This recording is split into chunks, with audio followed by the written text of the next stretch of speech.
Subscribe to our channel and press the bell icon on the YouTube app to never miss an update from the Beverage Trade Network.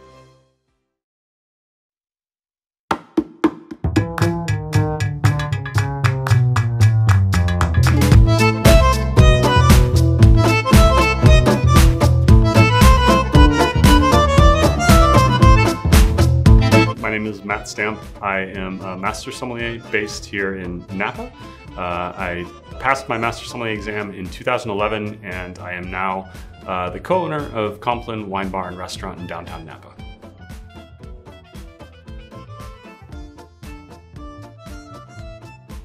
You know, for me, we're in a bit of a bubble here in Napa Valley, right? And that everybody comes here for wine. So my perception is probably a bit different from someone in a city that's not in the heart of a wine region. But for me, we've found that visitors to Napa Valley, they want to taste Napa Valley, but they're becoming increasingly, I think, sophisticated and interested in varieties beyond just Cabernet, sort of what their parents drank. As far as the locals here, I think their level of interest in experimenting and trying new things is growing by the day. So we get a lot of people that come in and they're just excited that we have new things to pour them on a regular basis.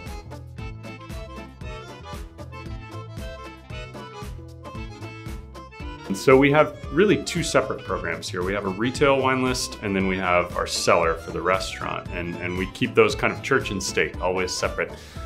For the restaurant list, it's about 1/3 to 1/2 what we term Napa and nearby. And we define that as anything that's sort of north of San Francisco, between the coast and the Sierras. It's a broad-based definition, but it works for us.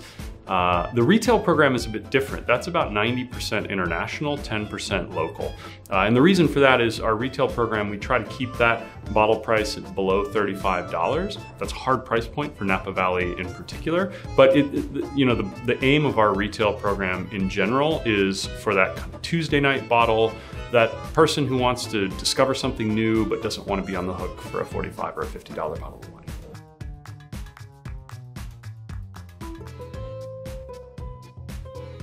Our goal originally, my partner Ryan Stettins and I, we just wanted a place that we wanted to drink at, basically. And that initial core of the idea expanded. We decided to start thinking about a full restaurant menu, a retail space, because we can here in Napa. We didn't have the kind of retail options in town that we wanted. So that was kind of a natural early addition to the concept.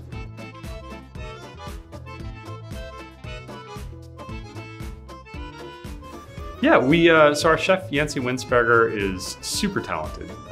He's worked for Morimoto, he's worked for Jose Andres, he's got a great resume, and we sort of met him by accident before he was embarking on a multi-week yacht cooking adventure. And so we met and immediately realized that our sort of tastes and interests aligned. He responds to the challenge of cooking a wine-friendly menu really well.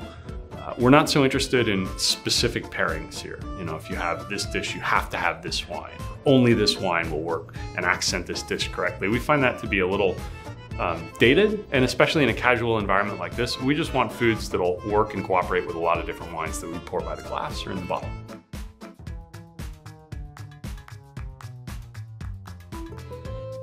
Yeah, when we opened, we wanted to bring in people who really cared about wine to work on the floor. And Ryan and I have both worked in fine dining, and when you work as a sommelier in a high-end, fine dining environment, you end up doing everything, right? You're bussing tables, you're greeting guests, you're pouring water, running food, whatever chef wants you to do, and in your spare time, you're selling wine to the table.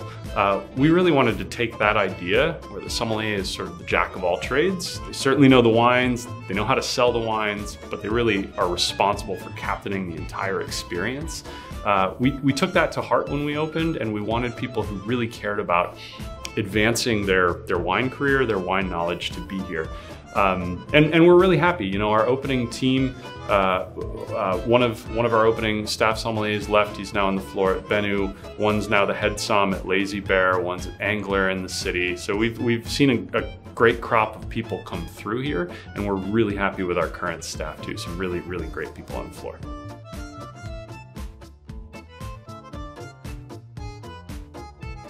Yeah, we try a lot of different approaches. I think it's fun to just see what resonates with different people. We definitely try to taste a lot of wine here. We try to taste wines with the staff. We have tasting group for our staff alone on usually every Tuesday. We're starting to invite staff to supplier tastings so they can kind of understand how Ryan and I make our decisions on what wines we want to add to the list or the retail shop. And we really try to take the whole world of beverage pretty seriously. We're big coffee nerds here.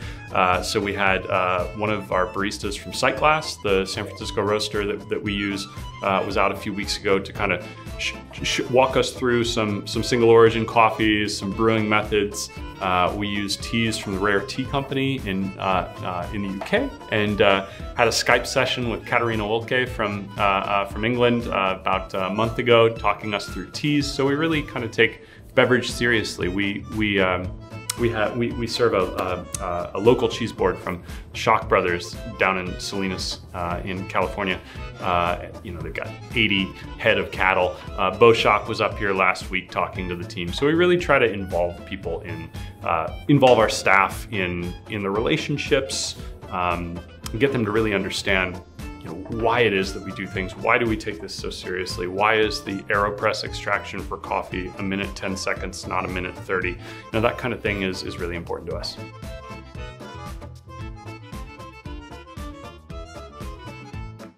Well, we're in Napa, so every so often we get to take a field trip. We were just up to Robert Sinsky. We did a field trip to Hudson Vineyards not long before that. So there are those opportunities for the staff. We're blind tasting on a fairly regular basis. And I'm a big believer in kind of learning while you work too. A lot of times I think people who are new to the wine business or new to the restaurant business expect that restaurant education means a formal kind of sit down, here's a seminar. It doesn't always look like that. A lot of it is your own initiative and what you absorb based on watching the people who have more experience around you. And we really try to push that here as well. I think my partner Ryan, he was the wine director for Charlie Trotter, for Richard Reddington. He's been in a lot of establishments. I've had a lot of experience, so we really tried to lead by example in that way too. And for staff to learn by example, I think is really important.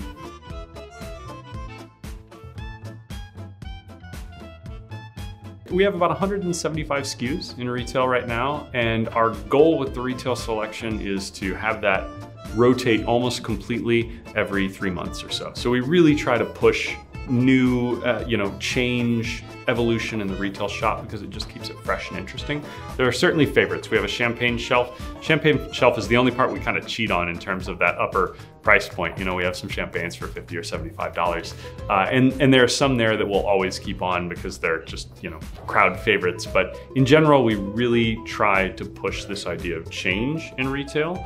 And our retail program is designed to offer certainly some classics. There's Burgundy, Northern Rhone, Nebbiolo, but a lot of kind of what we term trust falls as well. Things that like you're gonna spend $20 on this bottle of wine. We're gonna try to tailor a bottle of wine based to what you tell us you want to drink or what you're eating or whatever. And hopefully you can find something new and be excited about it.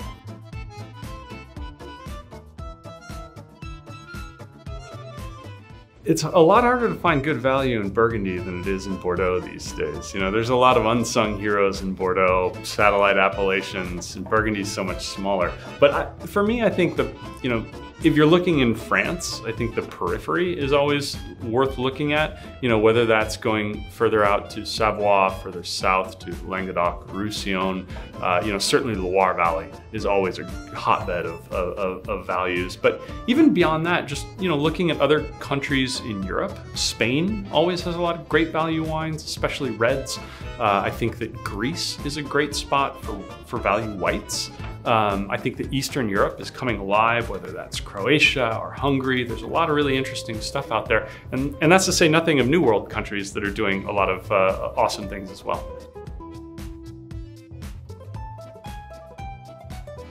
In Greece, I love the white wines of the Peloponnese. I think Moscofilero is one of my favorite aromatic white varieties. You know, you get those great kind of floral aromas, but you also get acidity, which is sometimes lacking in that style. So looking at Montania, kind of surrounding regions there, pretty awesome stuff. In Spain, I think there's a lot of value for money in the white wines of the Northwest and the red wines of the Northeast. So if you're looking for Garnacha or Carignan, you know, kind of style reds from not necessarily Priorat, but regions that sort of surround that, Montsant, things like that. You know, you can find great whites even in Ria Spices. Even Albarino is still you know, given the quality that you get in most bottles, it's really priced effectively.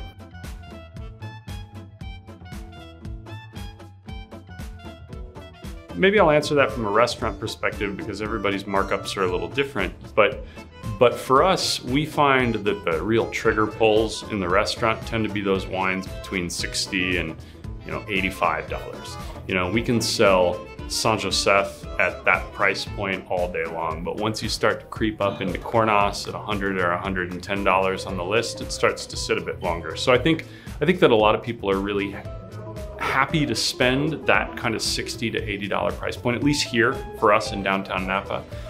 That's the price point we try to look for.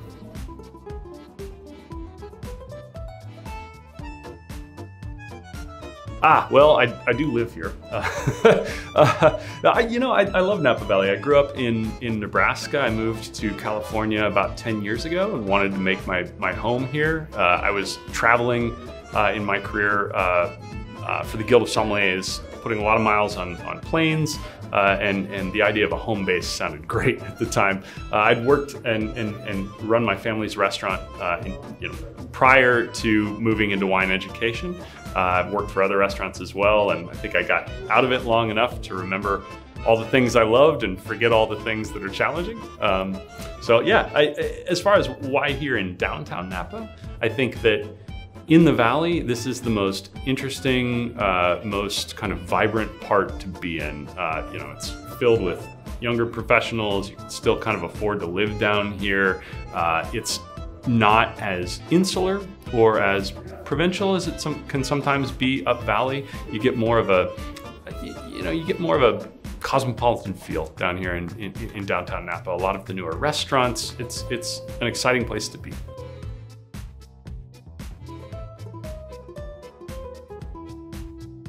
A lot. You know, if you're interested in passing the upper level of Court of Master Sommeliers exams, if you're interested in looking to master wine, any of those kind of marquee, designations in the wine trade, it becomes a component of your life that is going to push another component of your life out of the way. So you just have to be really committed. For sommeliers, one of the things I hear often now are that people want to kind of quit their jobs in order to study for the exam, which I find to be counterproductive. I think working on the floor, really pushing yourself in a sommelier position is as good of experience as you can get for the Master Sommelier exam. I think that in terms of theory, if you're not spending a few hours a day in exam prep, year of the exam, you're probably not spending enough time. If you're not in a couple of blind tasting groups a week, really pushing yourself to taste wine on a regular basis, taste spirits, you're probably not putting in the right amount of time.